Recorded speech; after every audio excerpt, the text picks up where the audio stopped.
I lay curled up on the secondhand love seat in my tiny apartment in Portland's Northwest District, one hand wrapped around a chipped mug of chamomile tea, the other shielding my eyes from the flickering screen on the coffee table. My phone lit up like a distress beacon. Calls from Dad, Mom, even Julian, my older brother. Same three names, over and over, like the universe was trying to force me into a corner with guilt. It had been 7 months since I walked away from that house. No fight, no shouting, not even a sarcastic goodbye.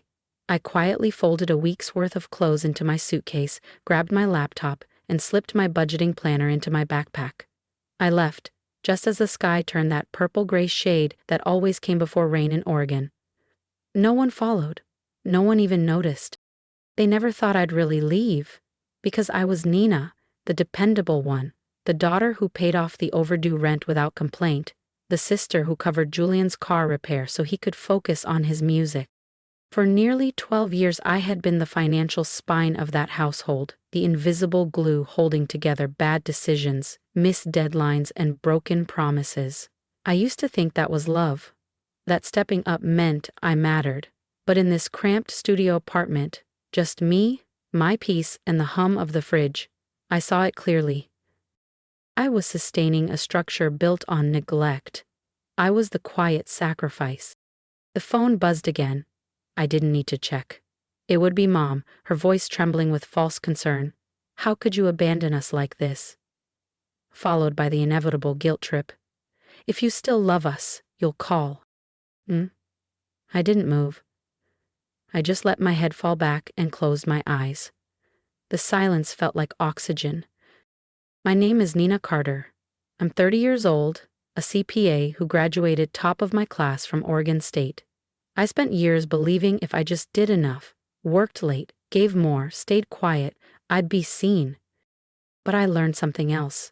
When you're the one holding everything up, the moment you step away, they don't thank you, they just panic, and that tells you everything you need to know. No one asked why I wasn't dressed for work that morning. Not a single "where are you going" crossed anyone's lips. And now, 7 months later, after nothing but silence, they suddenly can't stop calling. Like I'm the power cord they yanked out and now can't figure out how to plug back in. I glanced at the phone again, still buzzing. I didn't silence it. I didn't block them. I just let it vibrate. Each ring felt like a small reminder that I'd finally severed the cord they used to tug on whenever life got inconvenient. And for the first time in my life, freedom didn't look like fireworks. It felt like a quiet Tuesday afternoon where the only sound was the gentle hum of my coffee maker and the light tapping of rain against the window.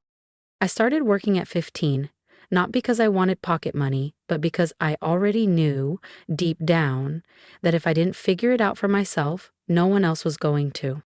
While classmates carpooled to football practice or piano recitals, I rode my rusted bike down to the grocery store and stocked shelves until closing. I saved every penny. My first purchase, a refurbished laptop. My second, accounting software. I wasn't dreaming of parties. I was dreaming of escape. No one asked if I was tired. No one noticed when I skipped dinner. But the moment Julian needed help, after dropping out of 2 different community colleges, Mom opened a new credit card to get him the latest MacBook. He's turning a new leaf, she said. This time it's different. I had learned to live with that backwards logic. When I succeeded, it was expected. When Julian failed, it was life being unfair.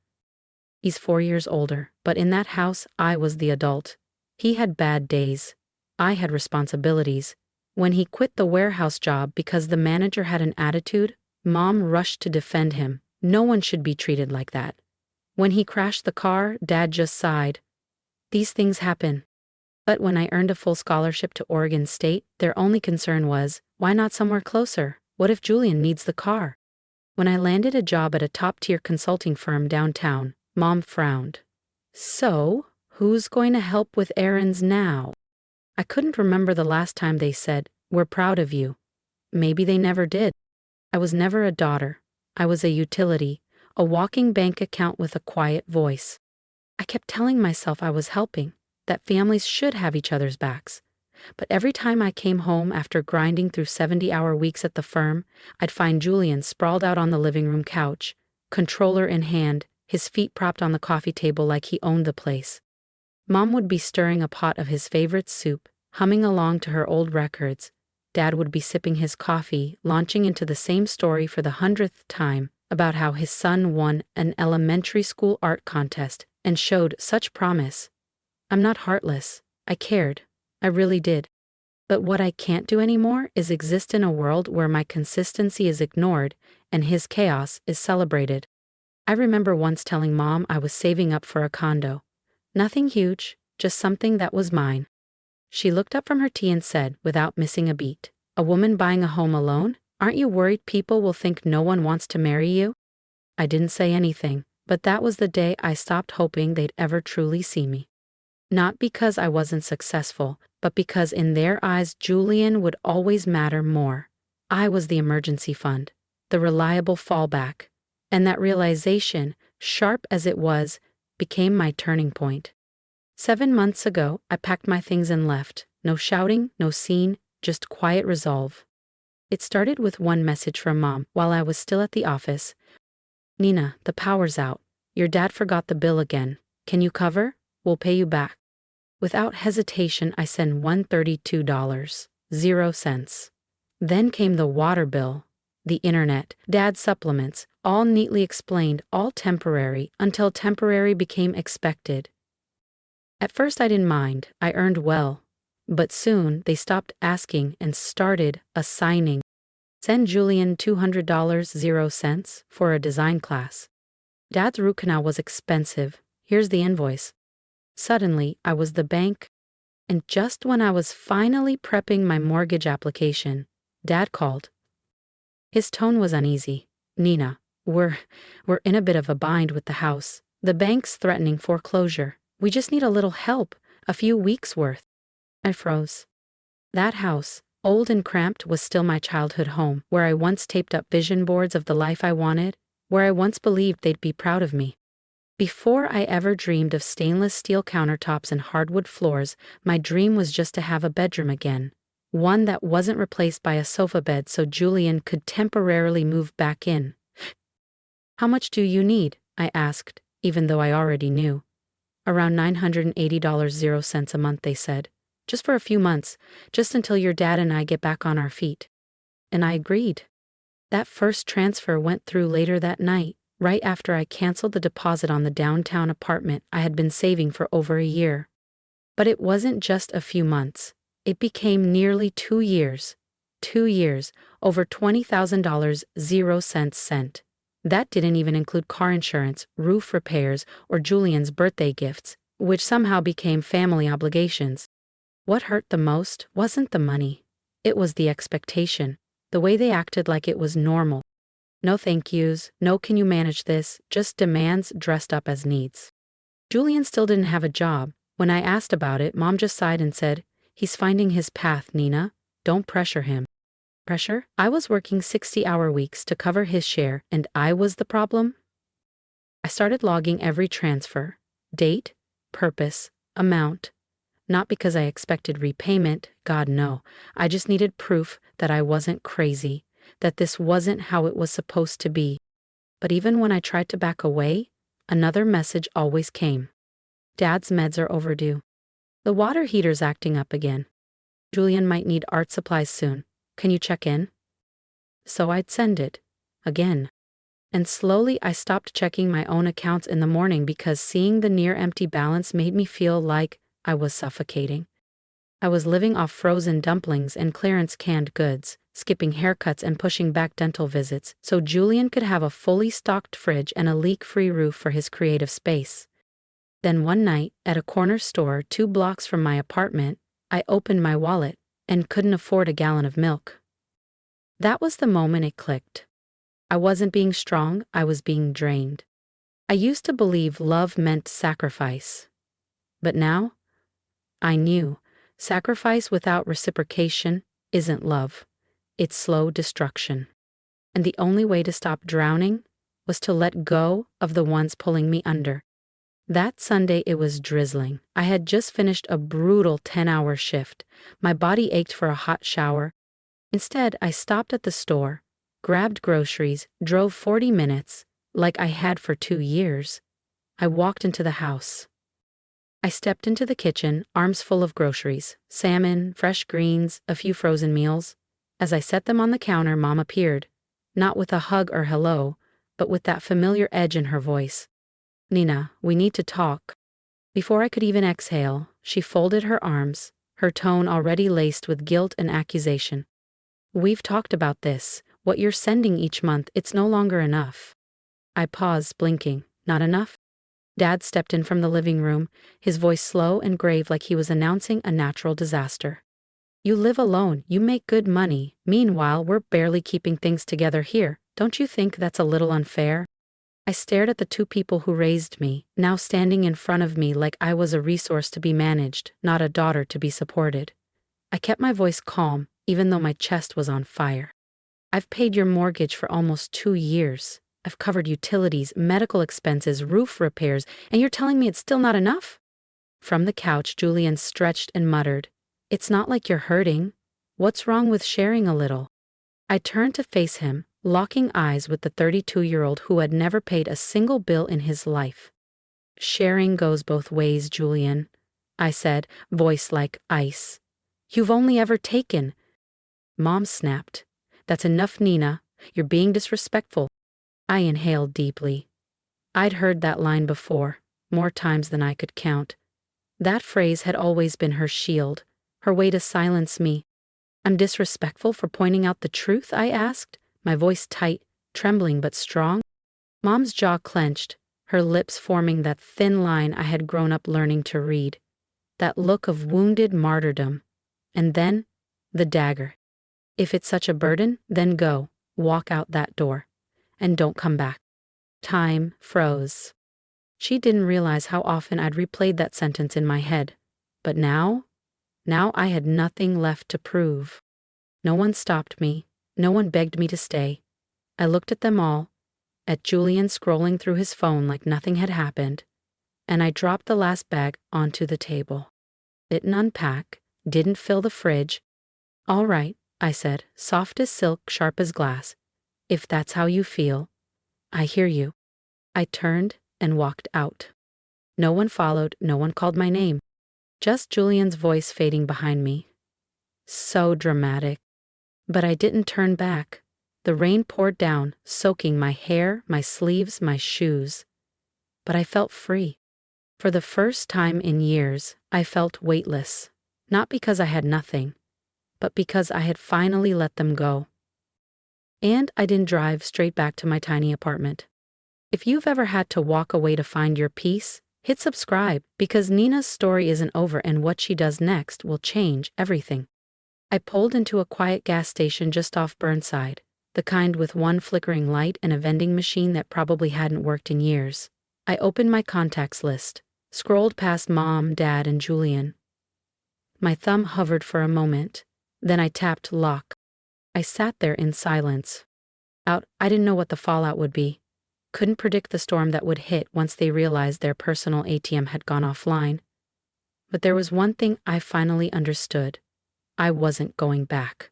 Not because I was angry, not out of spite, but because I had finally learned that kindness without boundaries becomes a blueprint for being used. My new place was on the 3rd floor of a weathered building near the Pearl District. Faded white paint, creaky stairs, and a hallway that always smelled like cedar and old books. But to me, it was sanctuary. No 6 a.m. wake-up calls for doctor appointments. No midnight texts asking for help with the electric bill. No more weekend grocery runs that ended in food no one even bothered to cook. I moved in with 2 suitcases and a thrifted blanket, but the freedom? Priceless. The first few months felt like relearning how to live. Each morning, I made coffee, opened the blinds, and let the Portland light spill in. There was no TV yelling in the background, no passive-aggressive sighs, no one reminding me what I owed them. I spent weekends exploring, reading in coffee shops, and walking through Forest Park. I started an online course on financial planning, not because I had to, but because I wanted to. And with no one siphoning off my paycheck, my bank account slowly but surely stabilized. I was finally saving, building, breathing. But that peace? It didn't last. By month 3, it started again. A text from Mom. Nina, your dad got a letter from the bank. Something serious. Please call. I set the phone down without replying. Because I knew something serious was code for, we need money. A few days later, Dad called. We really need to talk. The house is in trouble. I didn't pick up. Then came the wave. Daily calls, texts, voicemails. First polite, then pleading, then bitter. Are you really abandoning your family? Julian left a message. This isn't a game. Everyone's struggling. I blocked his number. I changed my work line. But no matter what I did, I couldn't stop what came next. I tried to stop myself from reading the messages, but sometimes they were too long to ignore. Paragraphs of accusations, claiming I'd changed, that I'd become distant, cold, heartless. But I wasn't cold. I was healing. Then one Monday afternoon, as I was walking out of a client meeting downtown, my phone buzzed again. It was Julian. I didn't answer. But this time his voicemail wasn't desperate. It was bitter.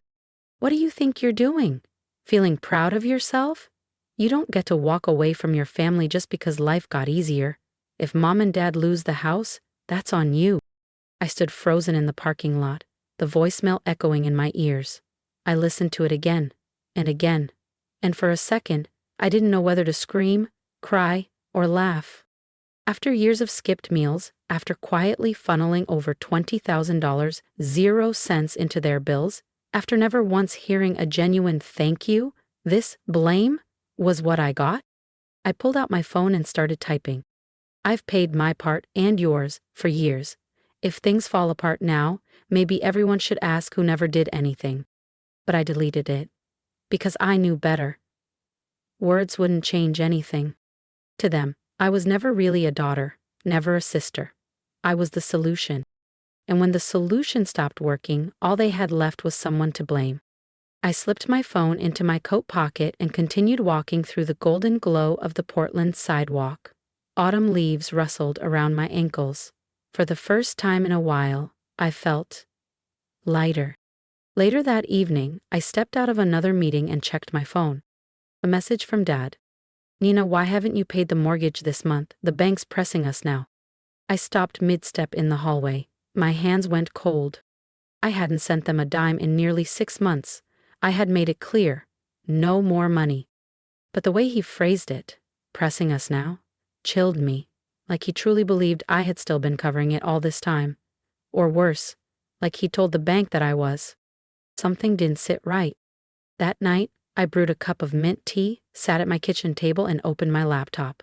I logged into the old joint bank account, the one they had once insisted I use to make things easier. I had never checked it before. I had trusted them. Why wouldn't I? I scrolled through the transaction history, line by line. Every payment I had made was right there. Documented, time-stamped, precise. But the last mortgage payment?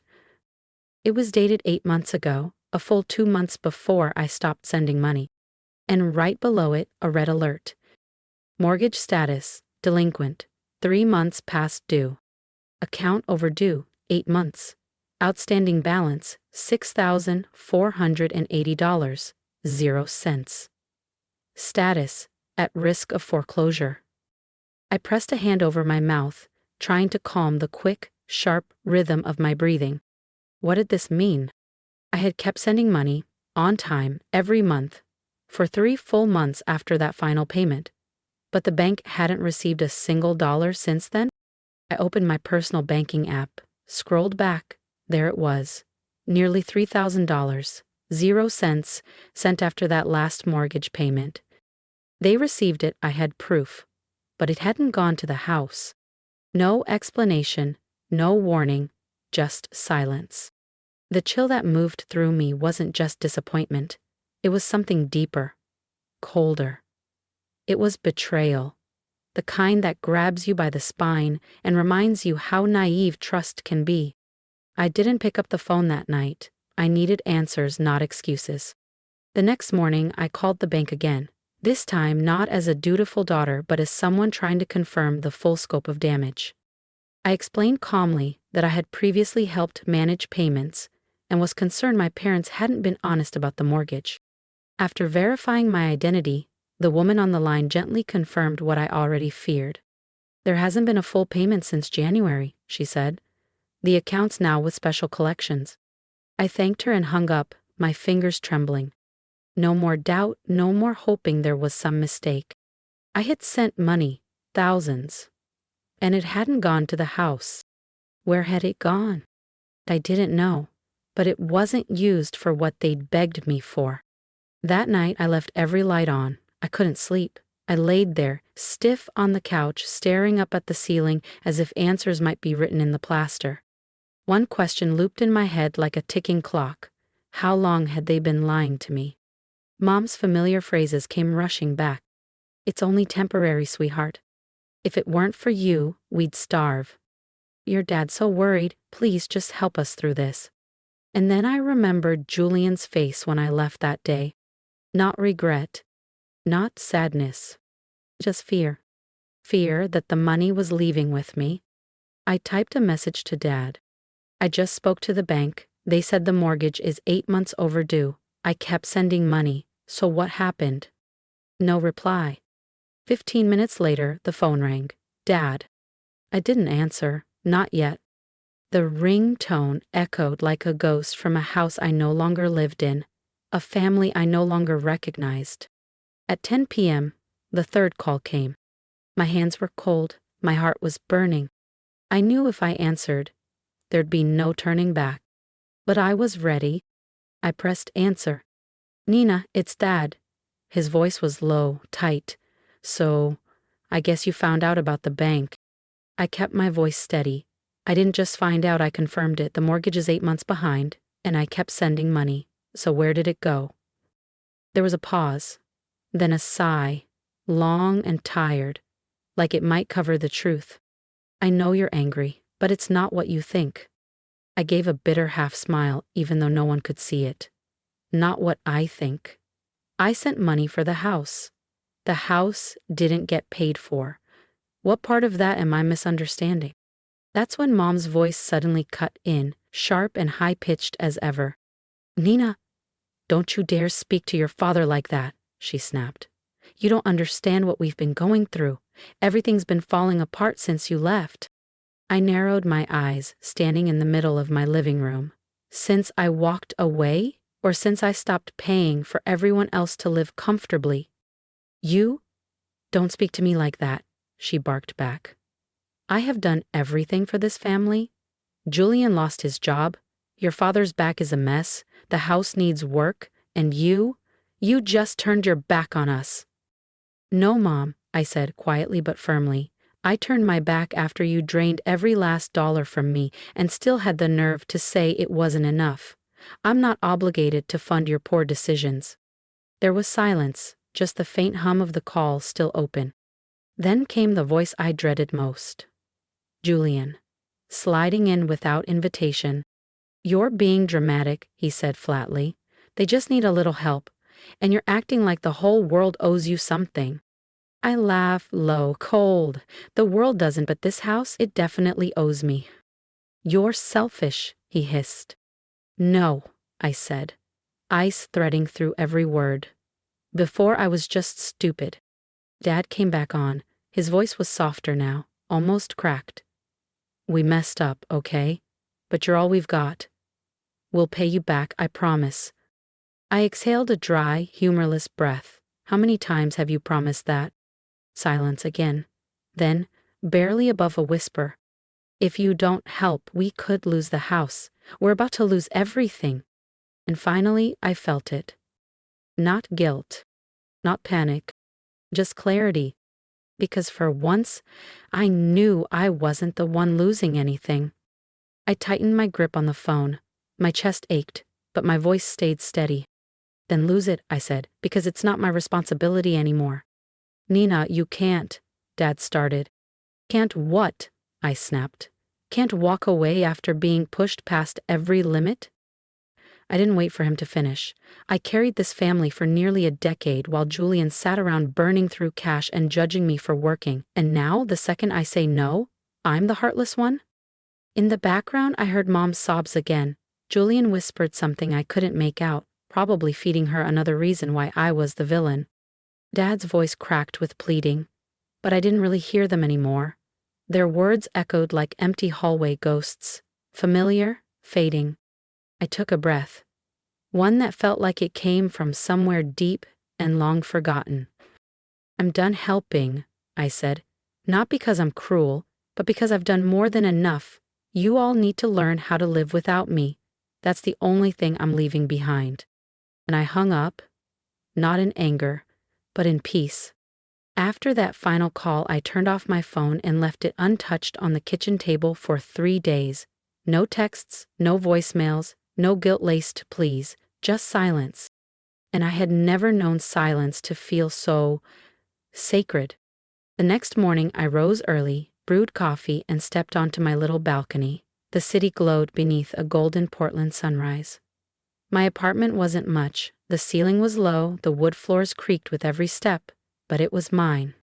No knocks on the door asking for gas money, no guilt-tripping calls, no one blaming me for choosing my own life. Freedom wasn't loud like I expected. It was soft, gentle, like the first inhale after surfacing from deep water. But even silence can stir doubt. In the quiet hours after dark, I sometimes wondered, did I go too far? I cut contact. I let the house teeter on foreclosure. I left the people who once raised me to deal with their own chaos. I had always been their foundation. Now I was the one who walked away. Was I too harsh? I finally opened my voicemail, the one I'd been avoiding. Mom, you'll regret this. That house means everything to me. Dad, we're out of options. If you don't help, it's over. Julian, you're letting us sink just because of your pride. I listened to each one. Didn't skip a second. But this time, I didn't cry. I just felt tired, exhausted. They always knew how to make me doubt myself, not with violence, but with guilt. You are the pride of this family. We'd be lost without you.